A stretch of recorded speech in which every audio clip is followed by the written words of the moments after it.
여러분들을 주님의 이름으로 진심으로 환영하고 사랑합니다. 네. 예, 옆에 분들과 인사 한번 나누시죠. 만나서 반갑습니다. 오늘도 고생하셨습니다. 네. 네. 네, 감사합니다. 제가 잠시 기도하고 말씀 전해보도록 하겠습니다. 사랑의 하나님 아버지 감사합니다. 오늘도 주님의 종 가운데 함께 하셔서 주님의 종의 입술에 함께 하셔서 주님께서 주시는 말씀을 잘 전할 수 있게 하여 주옵소서. 감사합니다. 예수님의 이름으로 기도드렸습니다.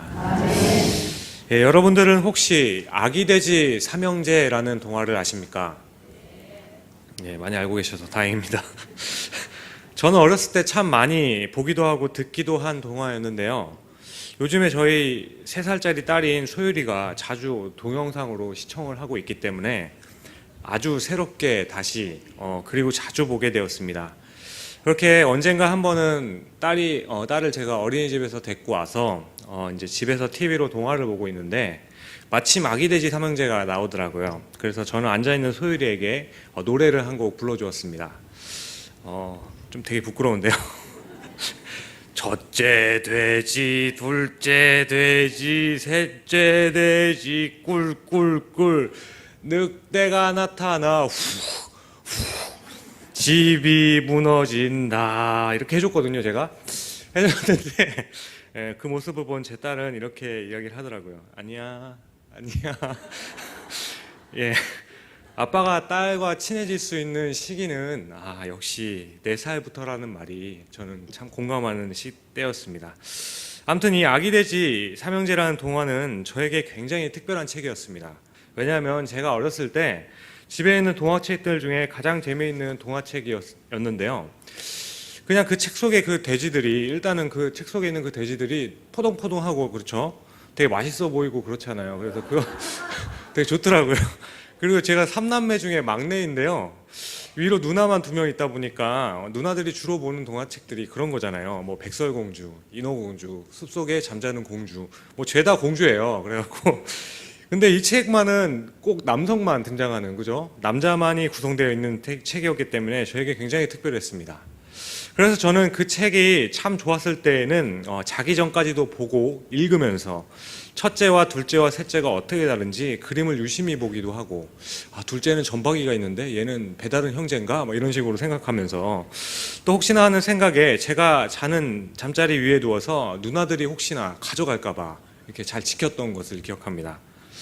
어쨌든 이 아기돼지 삼형제의 이야기를 다 알고 계시겠지만 혹시라도 잘 모르시는 분들이 있을 것 같아서 잠깐 나누어 보려 합니다. 아기돼지 삼형제라는 동화의 가장 중심되는 내용이 무엇일까요? 그건 아마도 이 돼지들이 집을 짓는 내용입니다. 무려 돼지가 집을 지어요. 굉장히 신선한 충격이었는데, 그렇게 먼저 첫째 돼지는 산기슭에 아주 전망이 좋은 곳에 지푸라기로 집을 짓게 되죠. 그리고 둘째 돼지는 산 중턱쯤에 나무로서 이렇게 집을 짓습니다. 그리고 마지막 셋째 돼지는 벽돌을 가지고 그것도 산 꼭대기에다가 튼튼하게 집을 짓죠.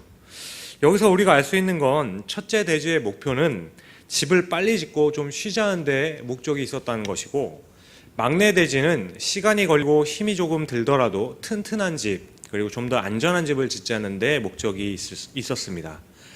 그렇게 서로가 목표하는 바가 다르고 추구하는 것이 달랐기 때문에 빨리 집을 짓고 쉬기 시작한 첫째 돼지가 볼 때 막내는 정말 미련하고 어리석어 보였던 거죠.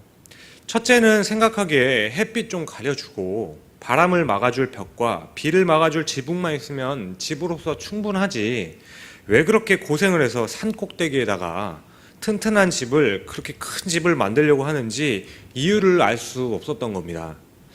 하지만 이 이야기의 끝을 알고 있는 사람들은 첫째 돼지가 쉽게 집을 짓고 막내 돼지를 미련하게 생각했던 그 발상 자체가 첫째 돼지의 게으름과 어리석음의 표본이 되었다는 것을 알 수 있습니다. 그런데요, 여러분, 저는 또 다시 생각해 봅니다. 이렇게 다시 생각해 보세요. 정말로 그렇게 산기슭에 쉽고 편안하게 집을 짓는 것, 이것이 잘못된 것이라고 말할 수 있을까요? 집을 벽돌로 짓지 않고 지푸라기나 나무로 지었다고 해서 그 행동을 게으름으로 보거나 아니면 어리석음의 표본이라고 불러야만 하는 걸까요? 저는 첫째 돼지가 했던 행동이 굉장히 지혜롭다고 생각합니다. 그러니까 어떻게 보면 첫째 돼지가 했던 행동이 이 세 돼지들 중에는 가장 지혜롭고 현명하게 보일 수 있다는 것이죠. 우리도 미래를 철저하고 안전하게 준비한다는 것, 그것 굉장히 중요하고 필요한 일이겠죠. 그런데 미래를 철저하게 준비하기 위해서 투자하는 것이 경우에 따라서는 아주 불필요한 낭비가 될 수 있다고 생각되지 않으십니까? 여기 계신 성도님들 대부분은 생명보험이든 청약이든 실비보험이든지 간에 미래를 위해서 보험 하나쯤은 들어놓으셨을 거라 생각합니다.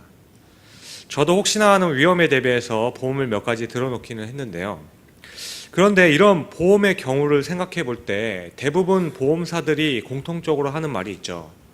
그것은 사람은 언젠간 다 죽을 것인데 그것이 언제일지 모르니까 죽을 준비를 좀 해야 한다는 거죠. 그러면서 자신이 죽게 되면 남아있는 그 가족들을 위해서라도 보험 하나는 들어놓아야 한다는 이야기를 합니다. 하지만 사실 보험을 든다는 건 매달 일정한 금액을 지출해야 되기 때문에 수입이 일정하지 않으면 굉장히 부담스럽기도 하죠. 그러나 한편으로는 내가 없을 때 가족들을 또 생각하다 보면 보험금이 비교적 싼 보험 하나 정도는 들어놓는 것이 좋겠다는 생각을 합니다. 그런데 대부분 그렇게 싼 보험료를 가지고 있는 보험들은 한 가지 취약점들이 있죠. 그건 뭐냐면 대부분의 일정한 나이를 기준으로 해서 그 나이가 되지 않아 죽을 때에만 그 보험금이 나온다는 것이죠. 그 나이를 넘게 되면 그때까지 냈던 보험금은 다 없어진다는 취약점이 있습니다. 그런데 이런 문제는 차후의 문제라고 생각하더라도 보험이라는 것을 생각할 때 가장 큰 문제는요, 이 보험을 드는 것이 잘한 건지 잘못한 행동인지를 모른다는 거죠. 그리고 가족을 생각해서 보험을 들었을 때에도 그것이 잘 준비해서 한 행동인지 아니면 불필요한 낭비인지를 결정하는 최대 변수는 보험을 계약하는 당사자의 죽음의 시기라는 겁니다. 그래서 보험을 들까 말까 하다가 보험을 만약에 들지 않았다고 가정해 봅시다. 그런데 이 사람이 계약한 날보다 그 전에 먼저 죽었어요. 그러면 이 사람은 보험을 들어지 않았다는 것을 두고두고 후회할 겁니다. 반대로 그 나이에 이후에 죽게 되었다면 가입을 안 하기를 정말 잘했다고 생각하는 일이 되지 않을까라는 것이죠. 그러니 바로 이 변수가 있기 때문에 우리는 모두가 다 망설여지는 것이고, 때로는 이 변수 때문에 미련한 사람이 갑자기 지혜로운 사람이 되는가 하면 반대로 지혜로운 사람이 갑자기 미련한 사람이 되는 것입니다.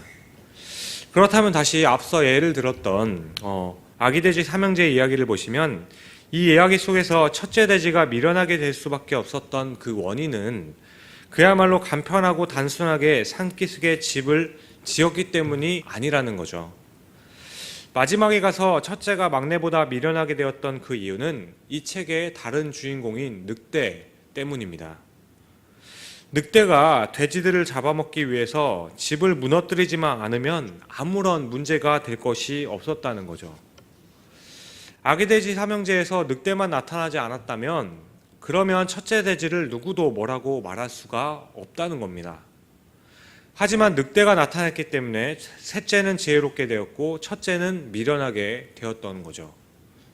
주님께서는 오늘 본문 13절을 보시면 제자들에게 좁은 문으로 들어가서 좁은 길로 가라고 말씀하십니다. 하지만 성공과 안락함을 인생의 목표로 생각하는 사람들에게는 이 말씀이 맞지 않죠.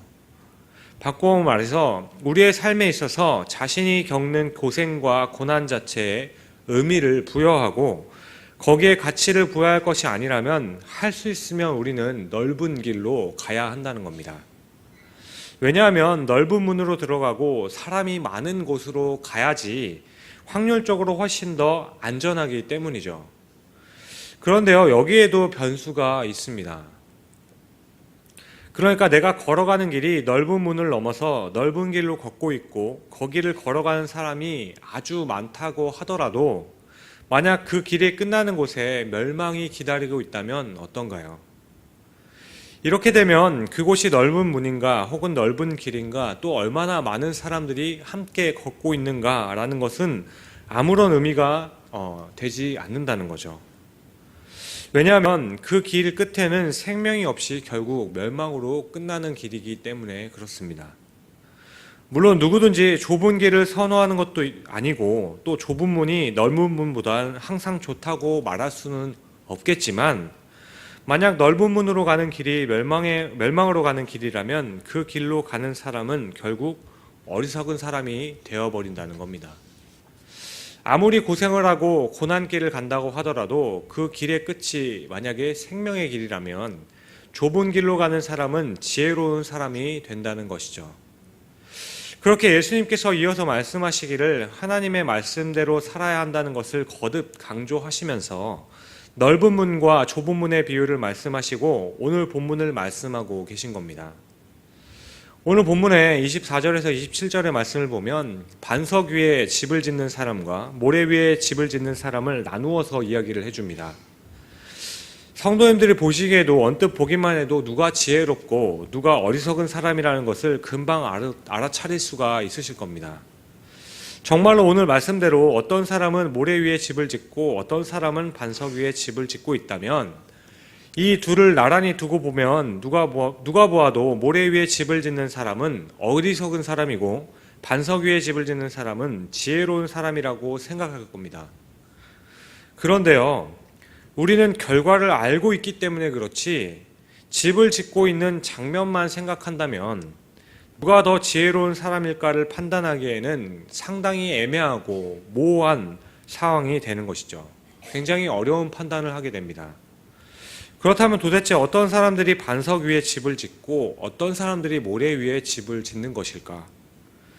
모래 위에 집을 짓는 사람은 도대체 어떤 생각으로 집을 짓고 있는 것일까요? 우리가 흔히 모래라고 생각하면 가장 먼저 떠올리는 것은 해변입니다. 그런데 여기서 말씀하고 있는 모래 위에 집을 짓는 사람이 우리가 생각하는 해변에다가 우리가 어렸을 때 자주 지었던 두꺼비 집이나 아니면 모래의 성을 짓는 것이 아니라면, 그러니까 언제라도 그 집이 어떤 변수에 의해서 한순간에 무너질 집이라는 것을 알고 있다면 누가 자신이 살 집을 모래 위에 지을 수 있겠냐는 말이죠. 물론 비유이니까 지나치게 과장을 해서 어떤 핵심을 알려주려고 하는 것이라고 볼 수도 있겠지만 저는 이 비유가 우리의 실제 생활에서도 충분히 볼 수 있는 비유라고 생각한다는 거죠.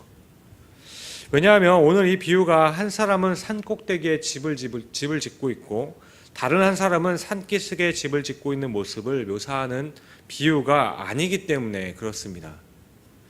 이 두 사람이 집을 짓는 환경은 전혀 다른 곳이 아니라 아주 지반이 좋은 곳에다가 나란히 집을 짓고 있는 거예요. 그러니까 모래 위에 집을 짓는 사람이나 반석 위에 집을 짓는 사람은 똑같은 곳에서 똑같은 일을 하고 있다는 거죠. 그렇게 겉으로 보기에 두 사람은 같은 일을 하고 있고 차이가 없는 경우라는 겁니다. 이렇게 생각해 봅니다. 지금 이 두 사람이 집을 짓고 있는 땅은 지난번 홍수로 인해서 흙이 많이 쓸려 내려와서 마치 모래와 같은 흙이 상당히 많이 쌓여 있는 곳이라고 상상해 봅시다. 그래서 이들이 집을 짓고 있는 곳에 있는 흙은 너무나도 부드럽고 골아서 비옥한 땅이라는 거죠.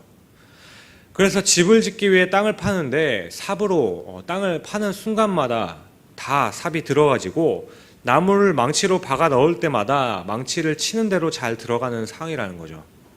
그렇게 땅을 파고 나무를 넣고 땅을 밟아주기만 하면 그 기둥은 튼튼하게 잘 설 수 있는 상황이라고 생각해 보자는 거죠. 아주 쉬운 예로는 캠핑을 가서 텐트를 쳐보신 분들은 아시겠지만 텐트를 지지하는 그 지주핀이 잘 박히고 발로 잘 눌러주기만 하면 잘 빠지지 않는 그런 안전한 땅이라고 생각해 보자는 거죠. 그런 땅이라고 생각해 보시면 될 것 같아요. 그래서 한 사람은 일이 참 편하게 잘 진행되어서 마음이 굉장히 좋습니다. 그리고 생각하기를 나는 운이 참 좋은 사람 같아 라고 생각하면서 이렇게 경치도 공기도 좋은 곳에 땅도 좋아서 일도 빨리 진행되고 참 잘됐다라고 생각을 합니다. 그렇게 이 사람은 쉽게 땅을 파고 기둥을 세우고 집을 세웠습니다. 그러다가 옆에 있는 친구를 한번 보게 되죠. 그런데 자기는 벌써 기둥과 지붕이 올라가는데 친구는 아직도 땀을 뻘뻘 흘리면서 땅을 파고 있는 거예요. 그러고는 생각합니다. 쉽게 살 수 있는데 왜 저렇게 어렵게 살까? 왜 저렇게 힘들게 사는 걸까? 내가 보기에는 지금쯤이면 기둥을 세워도 벽을 세워서 진행을 좀 빨리 해도 될 것 같은데 왜 저렇게 힘들게 계속 땅만 파고 있는 걸까? 결국 참 안 되기도 하고 답답하다는 생각에 한마디 합니다. 어이 친구, 왜 그렇게 땅만 깊이 파고 있는 거야? 집을 땅 밑에다 지으려고 하는 건가? 좀 지혜롭고 요령껏 해. 그렇게 깊이 파서 나무를 세우지 않아도 충분히 튼튼하게 세울 수 있는 좋은 땅이야, 이 친구야. 그런데 그 말을 듣는 친구는 아랑곳하지 않고 자신의 삽이 단단한 바위에 부딪힐 때까지 열심히 땅을 팝니다. 물론 이 친구도 튼튼한 집안을 찾고 있었지만 그렇게 깊이 땅을 파지 않아도 집이 무너지지 않는다는 것은 잘 알고 있었습니다. 하지만 그는 그렇게 집을 짓지 않기로 했어요. 아니, 그렇게 집을 지을 수가 없었습니다. 그래서 계속 파내려 가다가 마침내 더 딱딱한 집안을 찾을 수 있었고 그때야 비로소 기둥을 세우기 시작합니다. 다른 친구보다 몇 배나 시간이 걸렸고 몇 배나 에너지를 소모했습니다. 정말로 힘든 일이었습니다. 그렇게 겨우 기둥을 세우고 허리를 세우고 둘러보는데 이미 옆에 있는 친구는 벽을 세워놓고 지붕을 올리고 대문까지 달아서 페인트 칠을 하며 집 주위를 꾸미고 있는 거죠. 옆에 친구를 보니까 아주 크고 훌륭한 집이 잘 지어져 있던 겁니다. 그렇게 옆에 친구는 자신보다 더 빨리 집을 지었기 때문에 훨씬 더 많은 시간을 집을 화려하게 꾸미는데 사용할 수 있었습니다. 그냥 보기만 해도 운치가 있고 아름답고 웅장한 집이었어요. 그런데 여러분, 여기서 우리가 기억해야 하는 건 집을 빨리 지었다고 해서 그 친구의 집이 부실 공사를 했다고 가정할 수가 없다는 거죠. 이 친구는 워낙 게으른 사람이어서 대충대충 집을 지었다고 가정할 이유가 아무것도 없다는 사실입니다. 다만 기초가 다른 친구에 비해 허술하긴 하지만 나름대로 튼튼하고 실용적인 집을 지은 것이죠. 그렇게 여기에 모래 위에 집을 지었다고 하는 이 사람에게 다른 친구보다는 비록 기초가 단단한 반석 위에 짓지 않았기 때문에 결코 게으른 일이라고 말해서는 안 될 겁니다. 이 친구가 생각하기에는 나름대로 튼튼한 집을 지었기 때문에 그에게 주어진 환경과 조건에서 최선을 다해서 지었다고 말해도 괜찮습니다. 아직은 이 사람이 어리석은 사람이라고 말할 수가 없어요. 아직은요. 여러분들도 TV를 통해서 여러 나라의 집을 보신 적이 있을 겁니다. 세계에는 여러 나라의 집들이 있는데 이 집들은 모두 다 각각의 이유가 있어서 생김새도 다르고 어떤 부분은 더 강조하고 있습니다. 왜냐하면 각자의 그 집을 환경에 맞게 아마존이나 정글의 법칙에서 나오는 그런 집들은 그런 곳의 환경에 맞게 기둥도 거의 없을 뿐만 아니라 그 깊이도 그렇게 깊이 파지 않고 심지어 나무 위에 있는 집도 있고 지붕조차도 없는 집이 있습니다.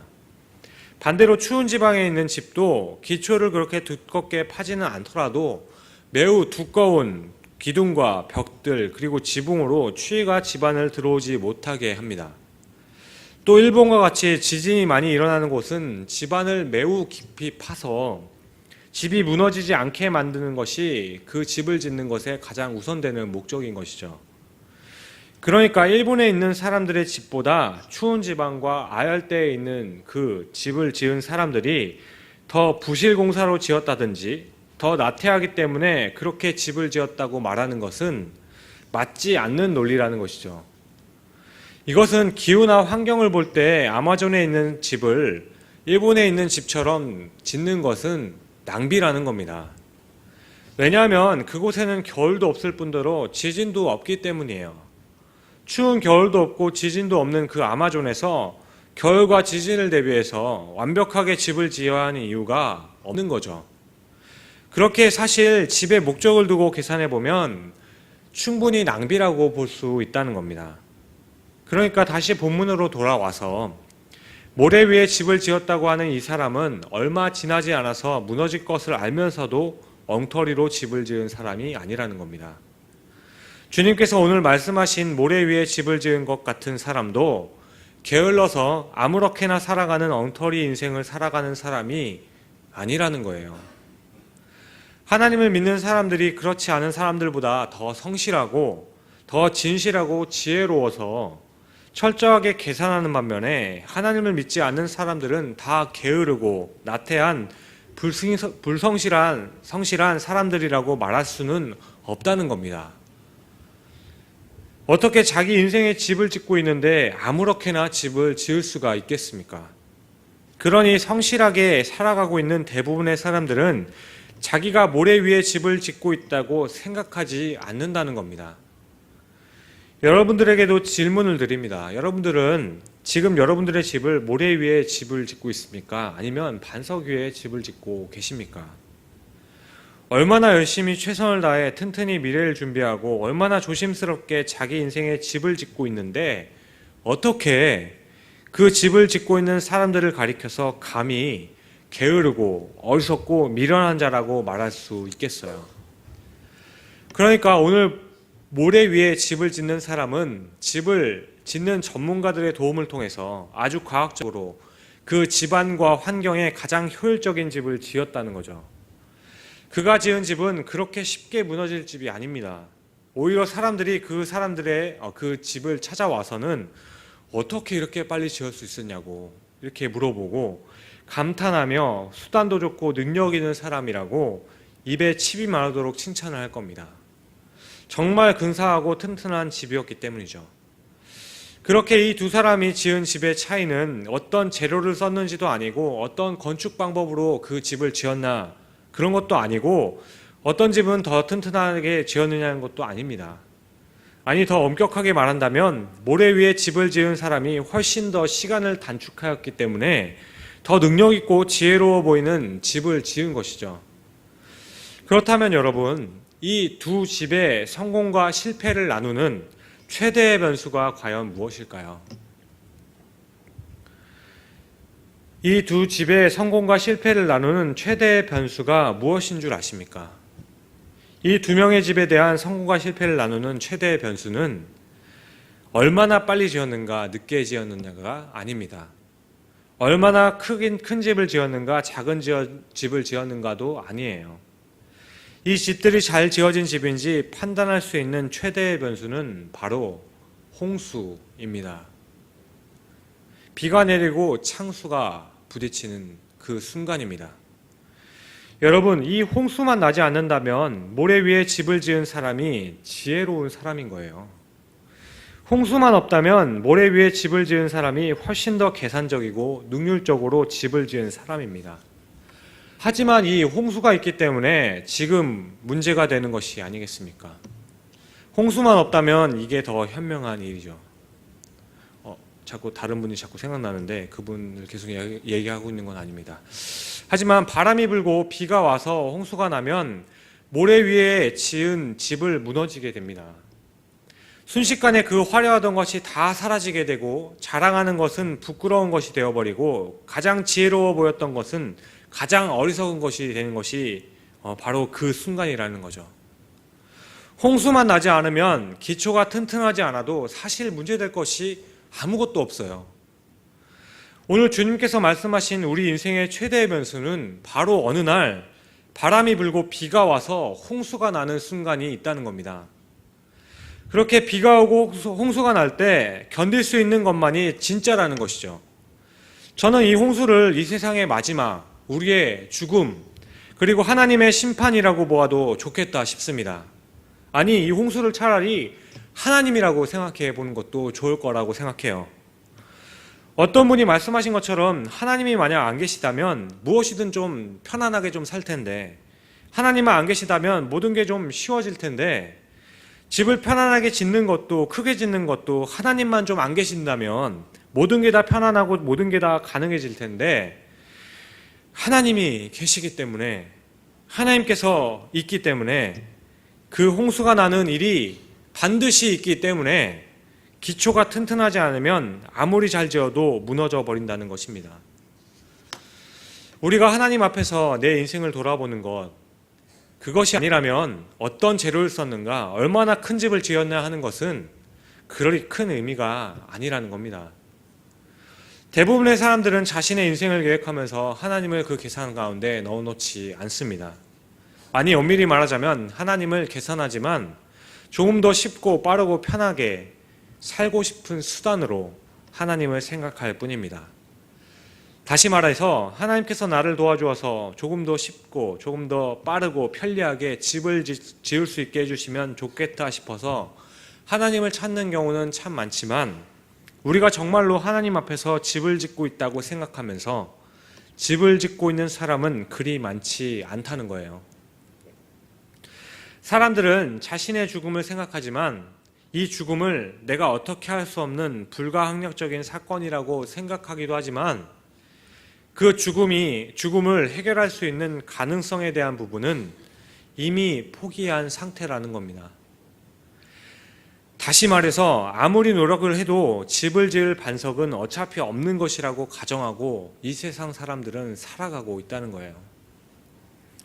요즘 사람들은 생명이라는 꿈과 하나님이라는 그 소망을 잊어버렸습니다. 요즘 사람들은 영원히 살 수 있다는 가능성도 다 포기한 상태입니다. 열심히 인생의 집을 지으면서도 홍수가 나면 다 끝이라고 생각하는 그 허무함을 가지고 사람들은 살아가고 있다는 거죠. 그러니까 요즘 사람들은 기왕에 홍수가 나서 내 집이든 네 집이든 다른 집이든 다 무너질 것 같으면, 모든 집들이 다 무너져 버릴 것이라면 기왕이면 그냥 대충 빨리 짓고 조금이라도 편하게 살다가 홍수가 나서 무너지고 끝나면 그러면 좋겠다고 생각하는 쾌락적 허무주의가 수많은 사람들을 휘어잡고 있다는 것이죠. 요즘 사람들이 자주 하는 말 있죠. 인생 뭐 있어? 한번 살다가 가는 인생 마음대로 즐기다 가지 뭐. 그런데요, 여러분, 오늘 주님께서 그것이 아니라는 생각을 그분의 자녀들에게 이렇게 희망을 주고 있는 겁니다. 바로 우리들에게 말씀하고 계신 거예요. 이 땅에 주님의 말씀을 붙들고 어떻게든 살아보려고 하는 힘들게 살고 있는 우리들에게 주님께서는 그 집이 안 무너질 수도 있어, 안 무너지는 집을 지을 수 있어 라고 말씀하고 계신 거예요. 저에게 상렬아, 그 죽음을 뛰어넘고 그 죽음의 현실을 극복하고 영원히 살 수 있는 그 길이 있단다.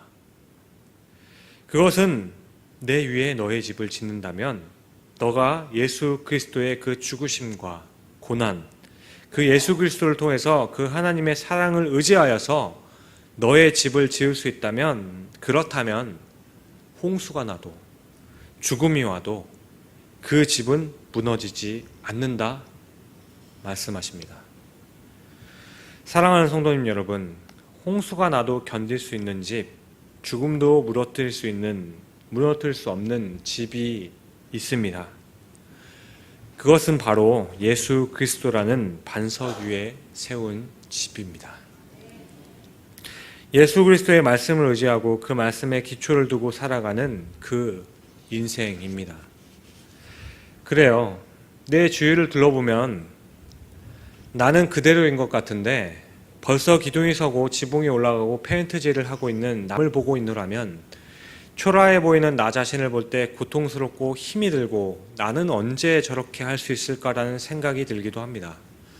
그런데요, 여러분, 여전히 땅을 파며 단단한 반석을 찾기 위해 확인하고 또 확인하며 아직도 그렇게 노력하고 있는 그런 초라한 모습을 보인다고 할지라도, 그렇게 보일지는 모르지만 그렇게 살아가는 여러분들이 정말 지혜로운 것은 지금 전혀 지혜로워 보이지 않는 우리가 지혜롭게 되는 그 이유는 바로 홍수 때문입니다. 요즘과 같이 경기가 좋지 않은 시대 가운데 사실 얼마나 마음이 조급하고 불안하십니까? 나름대로 열심히 그리고 정직하고 바르게 살려고 노력했는데 되는 것 하나 없고 오히려 힘들어지는 상황 가운데서, 아니 어떤 때는 정말 이런 신앙생활 하는 것이 허망하다는 생각이 들 때가 있다고 생각되어집니다. 오해 마십시오. 그렇다고 형통하고 있는 사람들이 모두 다 허망하고 거짓되다는 것은 아닙니다. 저는 여러분들의 현실을 이야기하고 있는 거예요. 지금 이 자리에 계신 여러분, 말씀대로 기도하며 하나님을 믿고 그렇게 붙들고 살아가고 최선을 다해 예배를 드려서 그래서 여러분들은 정말 모두 성공하고 계신가요? 아니잖아요. 어떤 때는 더 힘들어질 때가 있고 더 답답하고 속상해서 차라리 그냥 내가 하나님을 몰랐으면 좋았겠다라는 생각해 본 적 없으십니까? 차라리 하나님을 의지하지 않고 하나님 안 계시다고 믿고 살았다면 지금보다 훨씬 더 재미있고 즐겁게 살았을 텐데 라는 생각을 하지 않으시냐는 말입니다. 열심히 하나님을 믿고 섬겼음에도 불구하고 병원 한번 가본 적 없던 건강에 적신호가 들어오면 갑자기 아직 완성되지 않은 여러분들의 집이 너무 초라해 보여서 불안해지는 것 아닙니까? 고작 내가 이렇게 되려고 여기에 이렇게 있는 것인가 라는 생각을 하지 않겠느냐는 것이죠.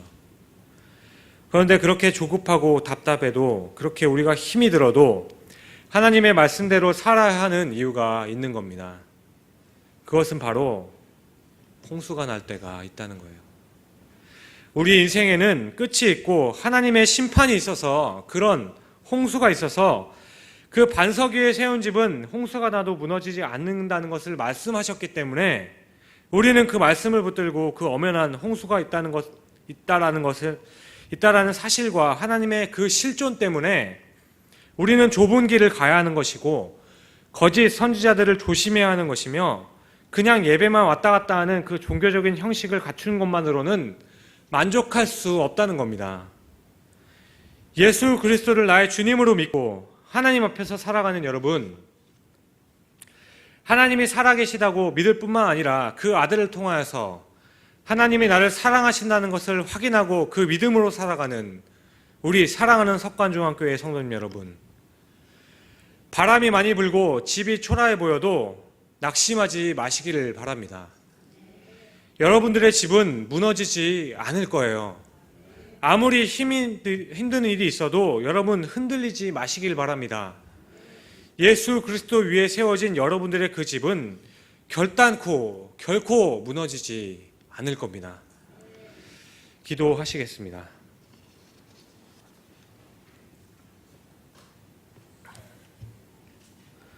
사랑이 많으신 하나님 아버지 감사합니다. 어떻게 하면 우리 신앙생활을 빨리 잘하게 할 수 있을까? 또 어떻게 하면 그 신앙의 열매를 빨리 볼 수 있을까 생각하면 어찌 보면 그 방법을 알 수 있을 것 같기도 합니다. 하지만 주님, 그렇게 빨리 하는 것이 과연 성공일까라는 생각을 해보면 그것 또한 아니라는 것을 깨닫게 됩니다. 그럼에도 불구하고 주님, 자꾸 흔들립니다. 옆에서 무럭무럭 자라가고 있는 다른 사람들을 보고 있노라면 내 자신이 너무 초라해서 너무 낙심될 때가 많이 있습니다. 내 나름대로는 튼튼한 기초를 세운다고 했는데도 불구하고 그냥 속절없이 무너져 내리는 것을 보게 될 때 너무나도 초조해지고 불안해져서 이제는 이 신앙생활 그만두고 싶다는 생각을 하기도 합니다. 그런데요 주님, 홍수가 나면 무너질 그 집을 우리가 어떻게 지을 수 있으며 홍수가 나도 무너지지 않을 집이 있다면 어떻게 그 집이 초라하다 하여 그 튼튼하게 세워진 그 기초를 무시하고 가벼이 여길 수 있겠습니까?